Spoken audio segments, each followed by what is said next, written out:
On November 27, 1940 in New York, a husband and wife had dinner at the Store Club. A photographer asked them if they would mind having a photo taken of them. The man replied, "Not at all, but it's the last picture you'll take of us, because tomorrow I'm going away for a long, long time." Both the wife and the photographer looked at the husband, puzzled. What on earth did he mean with that weird reply? The same man, some 50 years earlier, then a 15-year-old boy in Boston, earned his living by day trading. He got so good at it that the trading facilities in the city eventually had to bar him, as he was picking away their profits, trade by trade. At 30, in 1907, he earned $1 million in a single day, while Wall Street was in complete despair.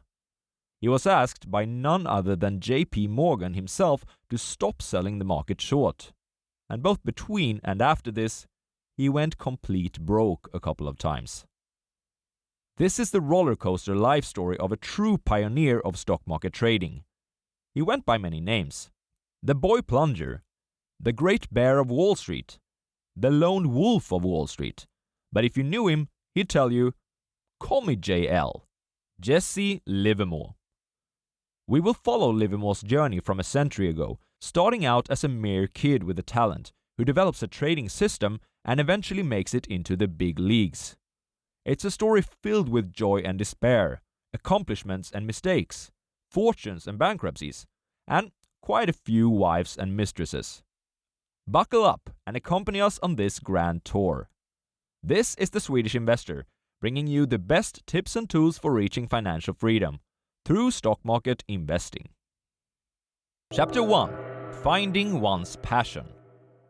Jesse Livermore was born in 1877 and brought up in a rural area of Massachusetts, more or less in poverty. His father was a farmer and his mother was the housekeeper.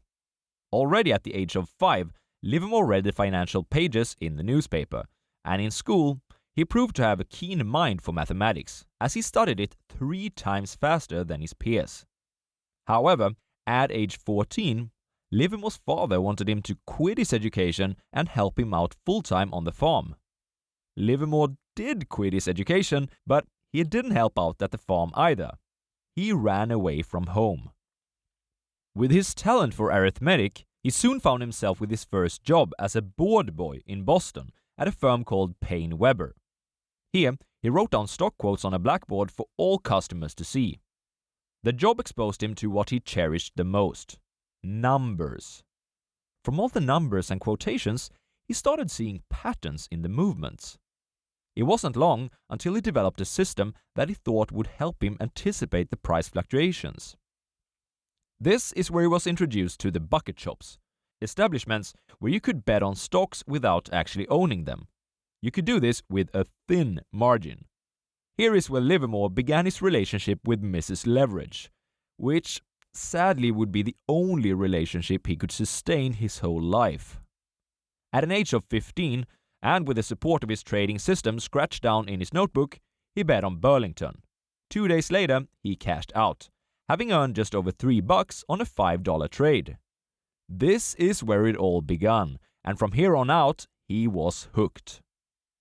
It wasn't long until Livermore earned more on his trading than what he received from the paycheck. With few responsibilities, and with nothing to lose, one can only imagine how easy the decision must have been for him to quit his 9-to-5 and to start trading full-time. The customers that the bucket shops were used to fleece weren't exactly calculating men. Most of them were outright gamblers. Livermore was different though, because of his level of effort and dedication. He didn't care about opinions, some favorite stock, or the why of the movements. He cared about one thing only: the price movements themselves. It was only after a few months of trading that Livermore showed his mother $1,000, which in today's worth would be something like $30,000. Apparently, his mother had a hard time even believing it was real money. One can only imagine how she went full-on mother mode on him. "Jesse, what have you done? We didn't raise you to steal and cheat. Your father is right. We've been too soft on you." While his mother was all hysterical about it, Livermore just wanted to carry on proving his system was working. That's all the fun there is. being right by using your head. The bucket shops were run more or less like a casino, and the casino always wins, right? Well, it didn't win against our boy Jesse. It actually got to the point where he wasn't welcome to the shops anymore. They started referring to him as the boy plunger, as he was willing to bet big on his positions. Being barred, Livermore still didn't want to stop trading. He developed schemes for being allowed to trade. When he arrived at new places, he sometimes began by losing on purpose. Only after a few losses would he start his actual trading, which made the managers hopeful that he had just been lucky. But that didn't last long for obvious reasons. He also started wearing disguises upon entering the establishments, and sometimes he sent in friends with instructions of what to buy and sell. None of these tactics worked for very long, and he was asked to not interfere with the owner's dividends. Simply put, Livermore had outgrown Boston and the bucket shops. Chapter 2. Learning from mistakes. It was time for the majors. Entering the vigorous city of New York and heading to Wall Street must have been an exciting phase for Livermore. Being in his early 20s, a few $1,000s in his pocket, and with a trading system he could trust.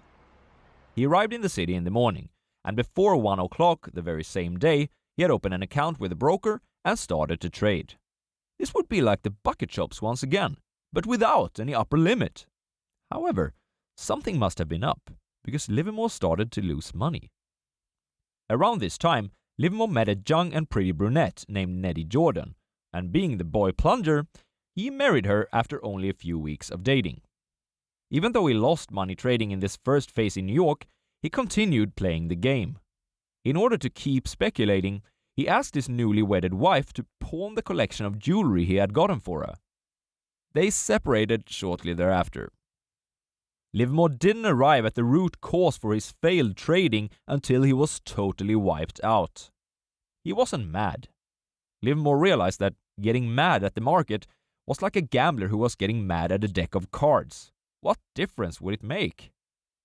What had seemed like the old machinery turned out to have some distinct differences from what Livermore was used to.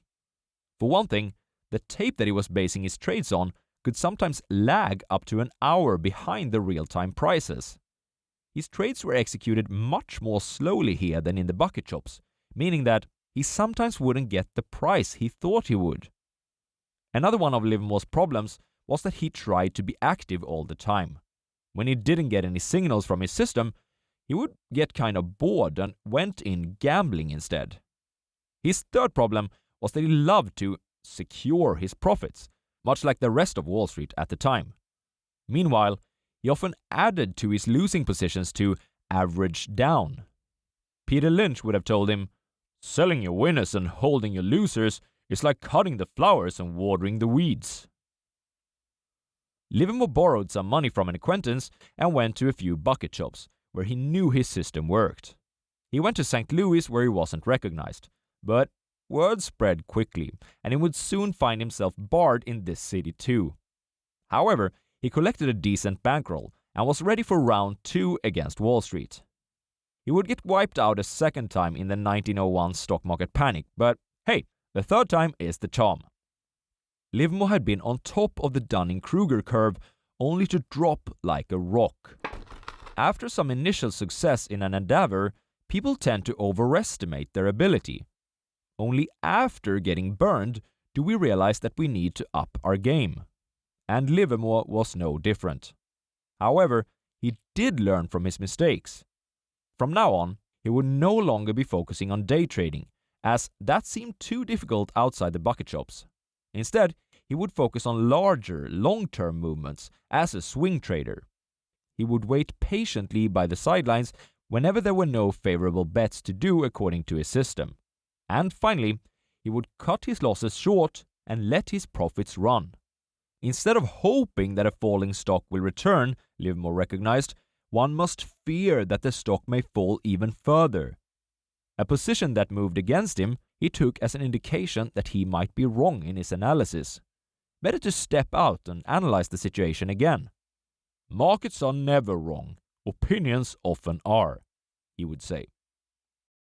Chapter 3. King for a Day. Livermore had found his rhythm again. He was now beating the market even in the big leagues of Wall Street. Although he wasn't increasing the size of his portfolio very fast, partly due to quite a busy private life. The more he made, the more he spent. Livermore was a member of quite a few elite clubs around Wall Street and Manhattan, and he had gotten somewhat of a sweet tooth for both luxury and ladies. Quick side tour. Even though Livermore isn't a great role model in all regards, there is perhaps a lesson for some of us here. While we try our best to be frugal, living on oatmeal and water, in order to get that snowball rolling, the years go by. Make sure to not deprive yourself of all the things that make you happy, just so that you can be happy 10, 20 or 30 years from now. Apply Jeff Bezos' regret minimization framework. Imagine yourself on your deathbed way down the road. What decision are you less likely to regret by then? Choose that one. Livermore was very fond of fishing, and in 1906 he went down to his favorite vacation spot, Palm Beach in Florida, to cool his nerves. He had been unsure of the market's direction, and as his now famous saying goes, "There's time to go long, time to go short, and time to go fishing." While walking on the beach with a friend, he felt a sudden desire to short Union Pacific, one of the leading stocks of the bull market. His friend told him that he was crazy, and that he himself was long the very same stock, as were everybody else too. Just a few days later, the news reported of the devastating earthquake of San Francisco, with the death tolls in the thousands and a lot of sacked infrastructure. This was bad news also for Union Pacific. What had started out as a vacation trade on a mere hunch had made Jesse his biggest winning yet, $250,000. Soon thereafter, a period of 3 weeks, now referred to as the 1907 bankers' panic, took place. After a failed attempt to corner the stock of the United Copper Company, many banks fell into financial difficulties. Depositors started to withdraw their money en masse, as they feared that the banks wouldn't be able to repay them. This of course just added fuel to the fire. A panic broke out and the market fell massively. Livermore went short, as he, early on, had picked up on the fear that was spreading. In a single day, on October 24, 1907, he made more than $1 million. He was king that day. While Livermore was king, Wall Street was in despair. JP Morgan, together with a few other bankers, had to step up as the lender of last resort to save the market. Together, they helped create the liquidity that the market needed to calm down. Even John D. Rockefeller participated in this. Yet, there was still a lack of buyers of stocks. JP Morgan asked Livermore and a few other traders who swung heavy lines to stop hammering on the market with their short selling. Livermore, as most men during this time, idolized Morgan and was convinced that with all this money, he shouldn't risk a total societal crash. Livermore switched to buying. This new money enabled Livermore to purchase an extravagant apartment on Upper West Side and a great yacht, which he took for the occasional long travels across the ocean to Paris, and when he went fishing in Florida. Chapter 4. The Roller Coaster. Well, you know the saying, easy come, easy go.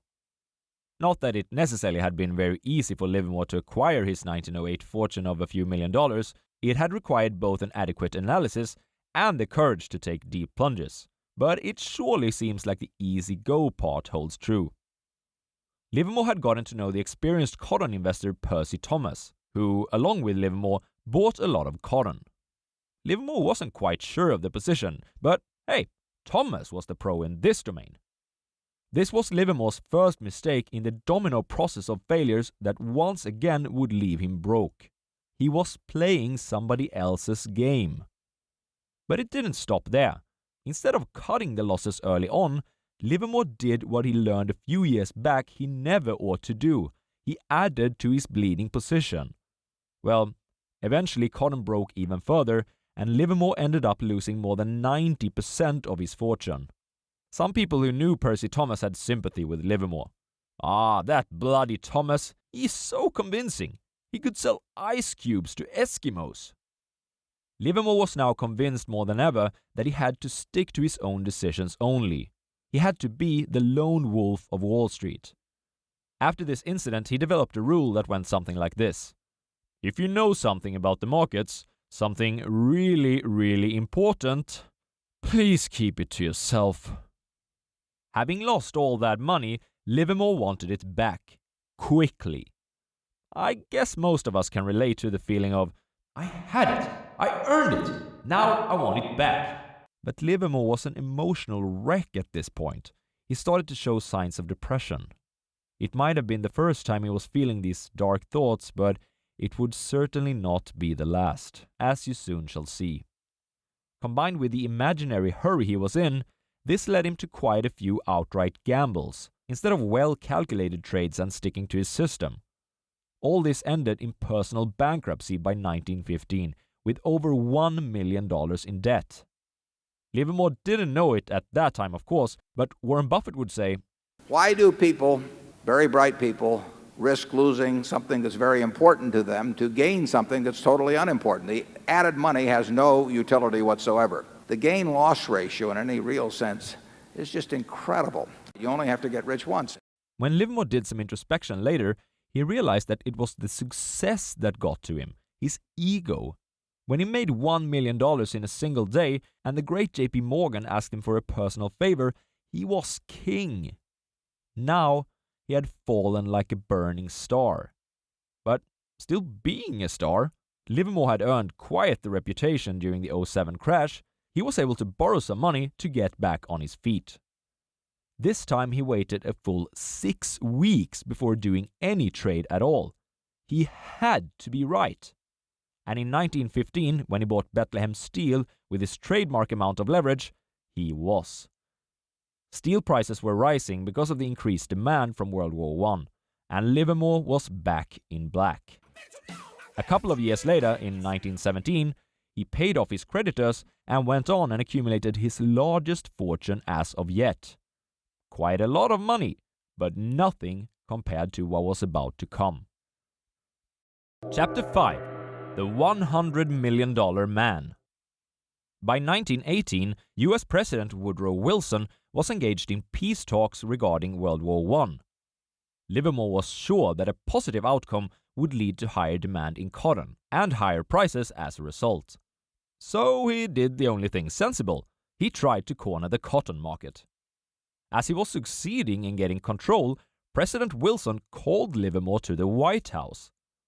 The president convinced Livermore to sell his cotton at break-even, and to the question as to why Livermore had done what he did, he answered, "To see if I could, Mr. President."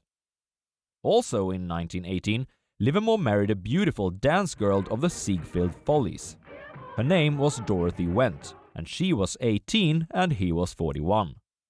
In 1919, she gave birth to Livermore's first son, Jesse Jr.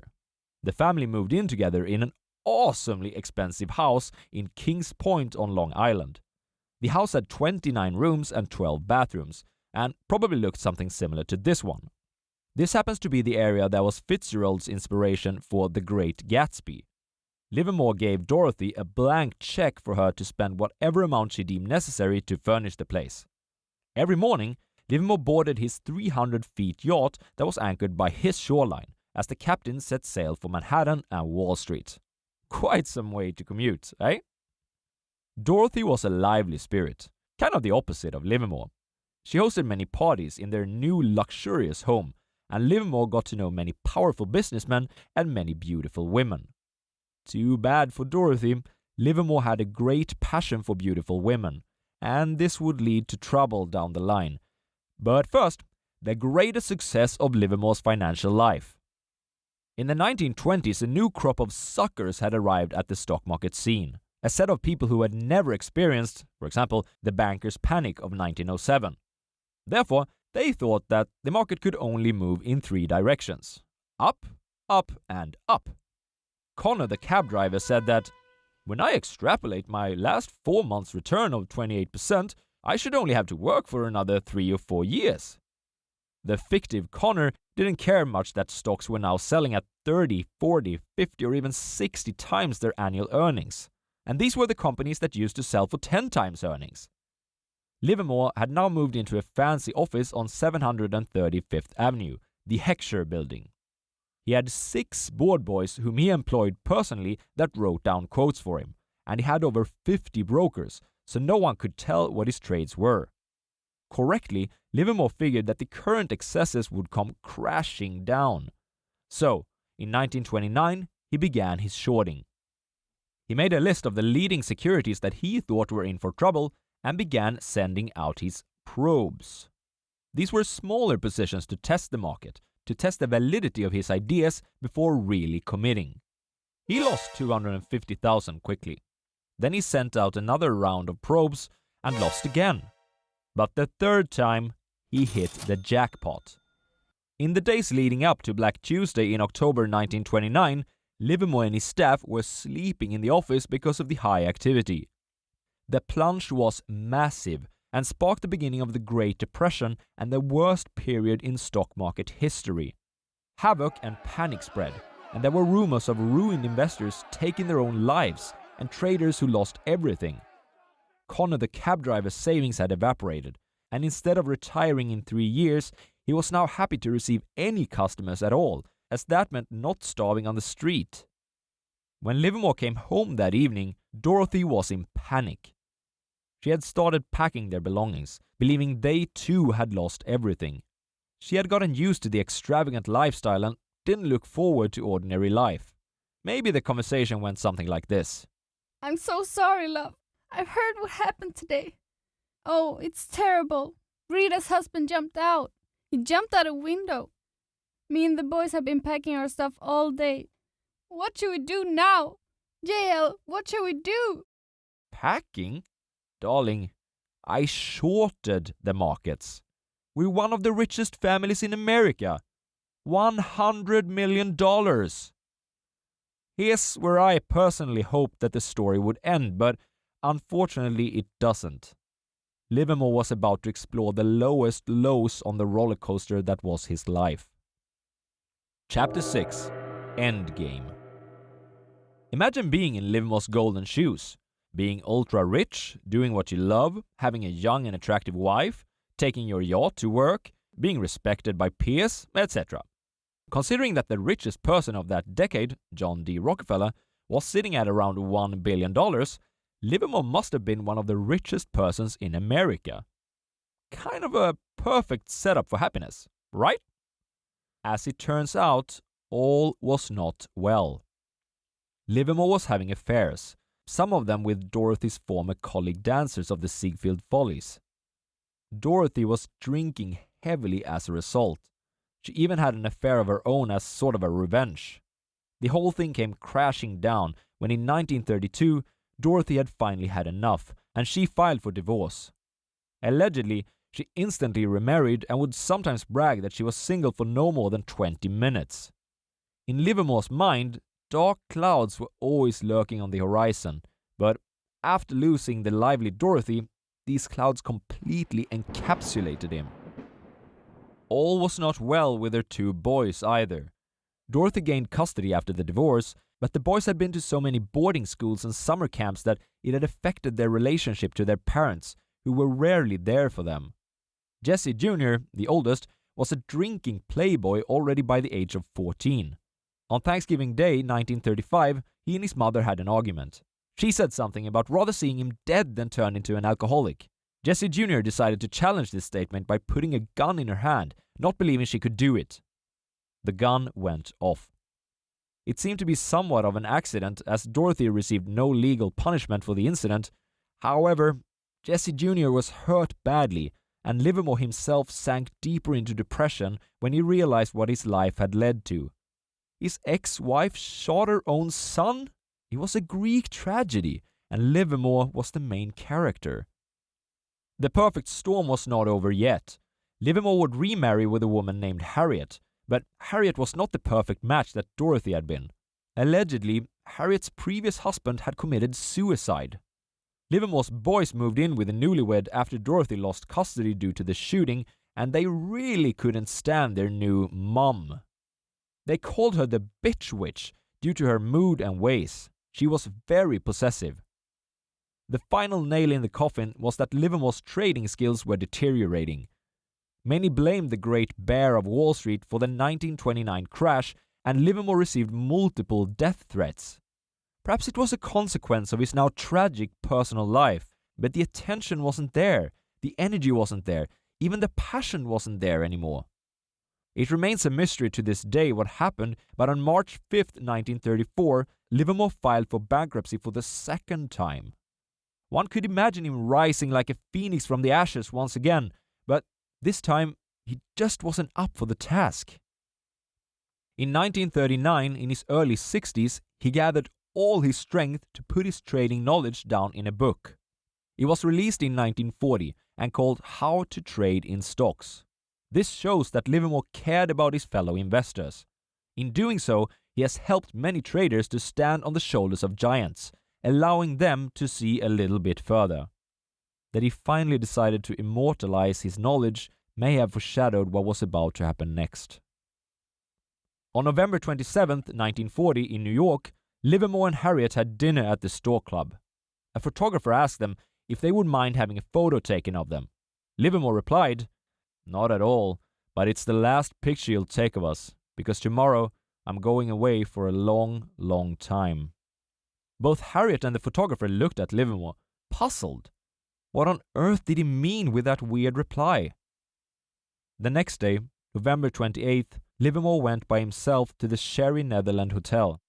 Later, he was found shot dead in a cloakroom. In his pocket, he had an 8-page-long farewell letter for Harriet. It remains a debate whether Livermore was one of the greatest traders of all time or whether he was mostly lost potential. Starting with the $1,000 that he showed his mother as a young boy of 15 and ending up with the claimed $100 million he made in the 1929 crash, his annual return would be some 36% per year. That number certainly earns him a spot among the greatest.